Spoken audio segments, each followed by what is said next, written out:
sanang maranasan ng mga tiga-Luzon, mukhang nagsimula na ngayong araw. Rotating brownout katulad ng matagal nang nangyayari sa Mindanao dahil sa kakulangan ng kuryente.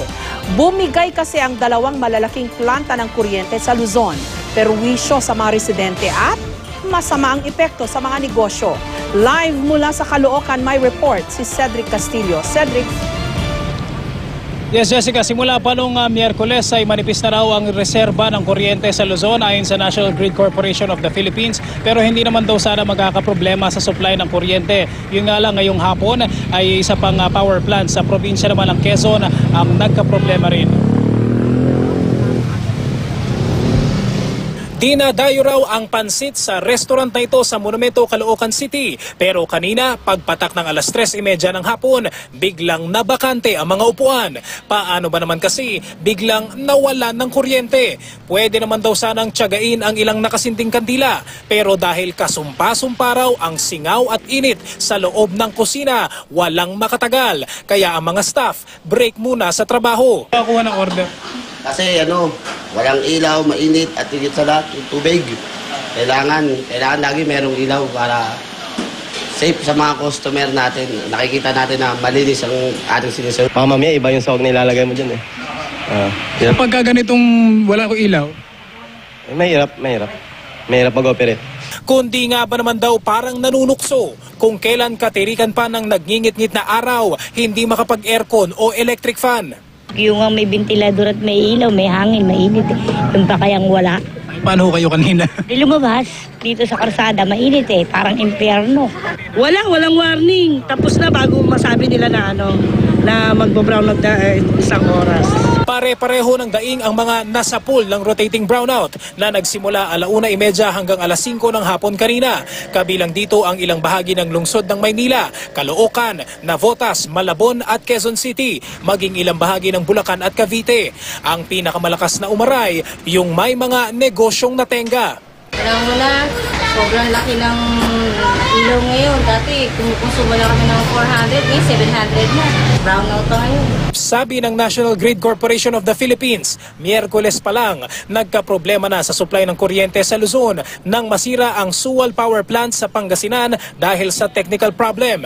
Dito nagmumula ang mahigit 20% ng kuryenteng isinusupply sa bansa. Kaya nang masira ang Unit 2 nito, itinaas ang yellow alert. Ibig sabihin, naging manipis ang reserbang kuryente. We only have 200 megawatts na reserve as of kaninang umaga, no? As long as wala pang mga ibang power plant na magkaroon ng aberya, steady lang yung reserve natin kahit manipis. Sa hindi inaasahang pagkakataon, bumigay pa ang Pagbilao Power Plant sa Quezon. Kaya ang supply ng kuryente sa Luzon, tuluyan ang kinulang ng 372 megawatts at nailagay sa red alert ang Luzon Grid. Balancing the system, kasi syempre kung may kakulangan ka sa supply, hindi niya makayanan yung demand, kailangan magbawas ka ng load. Naibalik ang kuryente bandang alas 5 ng hapon kanina. Bukas inaasahang maaayos ang Sual Unit 2. Isang linggo pa naman ang hihintayin bago maging operational ulit ang Pagbilao Power Plant. Sa Negros Occidental naman, binuksan ang San Carlos Solar Energy Incorporated. Pangunahing makikinabang dito ang mga taga-Visayas. Kahit pa kung tutuusin, wala naman silang problema sa supply ng kuryente. Baka nga raw sumobra pa ito dahil sa solar power plant. Kaya marami ang nagtatanong, bakit inuna pa ang Visayas gayong mas problemado sa kuryente ang Mindanao? Sagot naman ni Pangulong Aquino, ang sobrang supply ng kuryente sa Visayas posibleng ilaan sa Mindanao. Unfortunately, renewable energy is still the most expensive component.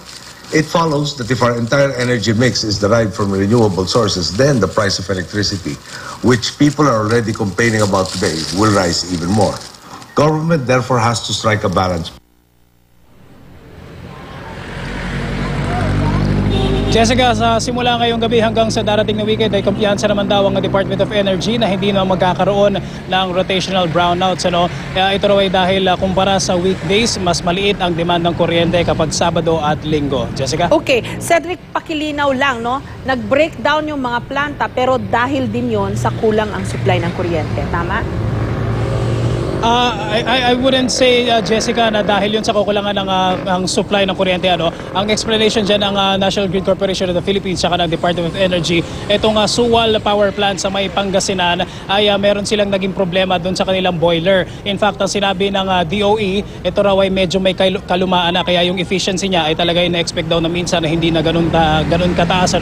Pagdating naman dito sa pagbilaw, yung mga valves ang sinasabi ng DOE na nagkaroon ng problema ngayong araw na ito. Ang sinasabi ng National Grid Corporation of the Philippines, kung hindi nagkaroon ng problema itong Pagbilao Power Plant, hindi raw sana magkakaroon ng rotational brownouts ngayong araw, Jessica. Okay, so may sapat na supply ng kuryente para sa Luzon.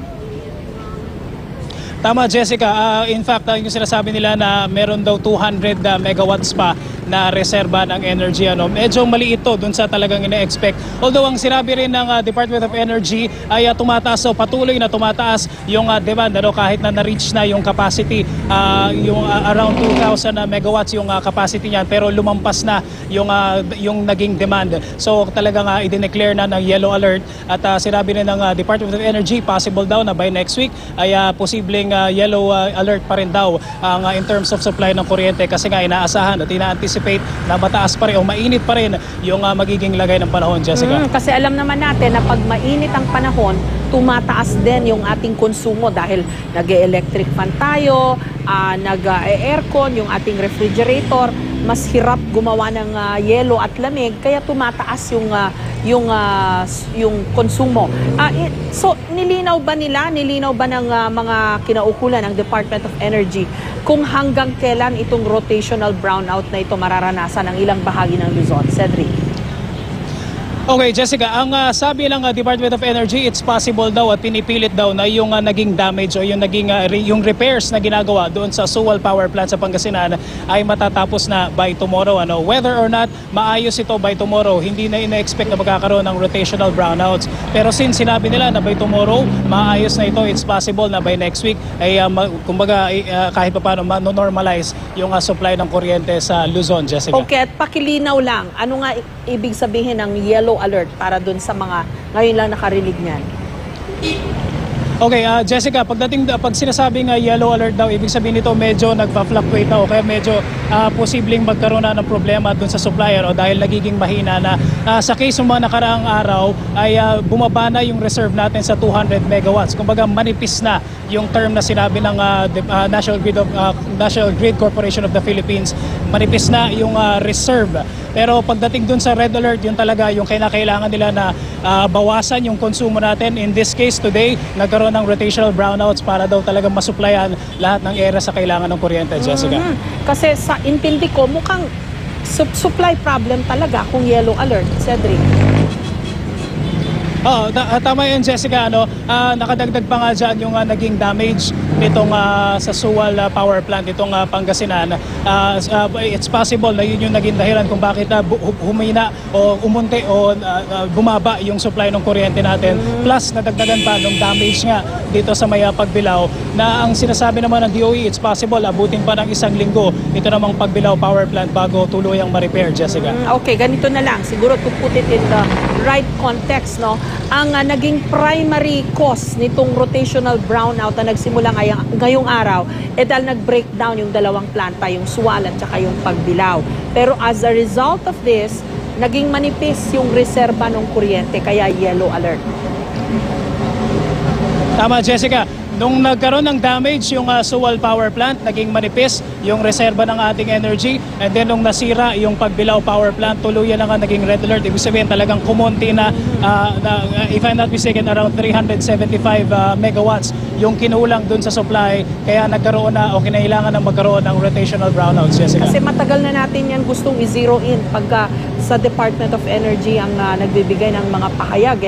Kasi ang lagi nilang binabanggit na dahilan, nag-breakdown, ganyan. But then it clearly is still a supply problem, lalo na at this time. Maraming salamat sa iyo, Cedric Castillo.